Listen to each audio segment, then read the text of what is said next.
अयोध्या में मंगलवार को जनता पार्टी के राष्ट्रीय अध्यक्ष स्वामी प्रसाद मौर्य ने अपनी पार्टी के समर्थन में सभा को संबोधित किया और ऑपरेशन सिंदूर को लेकर प्रधानमंत्री नरेंद्र मोदी और उनकी सरकार पर कड़ी टिप्पणी की।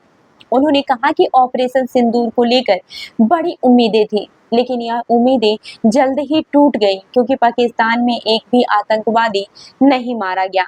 स्वामी प्रसाद मौर्य ने कहा कि जब प्रधानमंत्री मोदी ने ऑपरेशन सिंदूर शुरू किया था तो देशवासियों को खुशी हुई कि आखिरकार आतंकवाद के खिलाफ कड़ा कदम उठाया जा रहा है, लेकिन 24 घंटे के भीतर यह पूरी प्रक्रिया बेकार साबित हुई।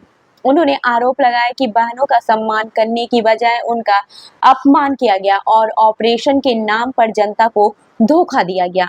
उन्होंने यह भी कहा कि अगर सच में आतंकवाद का सफाया करना होता तो सभी आतंकवादियों को मारकर ही युद्ध बंद किया जाता, लेकिन ऑपरेशन सिंदूर में ऐसा कुछ भी नहीं हुआ। उन्होंने सरकार पर निशाना साधते हुए कहा कि भाजपा ने न सिर्फ जनता की आंखों में धूल झोंकी है बल्कि बहनों के सम्मान के साथ भी खिलवाड़ किया है।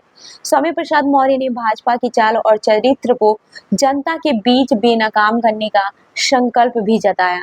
इसके अलावा उन्होंने संविधान की बात करते हुए कहा कि यदि आतंकवादी हमलों का आंकड़ा 400 से अधिक हो जाता तो आज संविधान को भी बदल दिया जाता। उन्होंने इस संदर्भ में देश के लोकतंत्र और संविधान के महत्व को रेखांकित किया। स्वामी प्रसाद मौर्य ने वन नेशन वन इलेक्शन के मुद्दे पर भी अपनी राय व्यक्त की। उन्होंने कहा कि प्रधानमंत्री अक्सर वन नेशन वन इलेक्शन का नारा देते हैं, लेकिन सबसे पहले देश में समान शिक्षा होनी चाहिए। उन्होंने कहा कि अगर देश में समानता लानी है तो सबसे पहले वन नेशन वन एजुकेशन होनी चाहिए, जिससे गरीब अमीर गांव शहर के सभी बच्चों को एक समान और बेहतर शिक्षा मिल सके।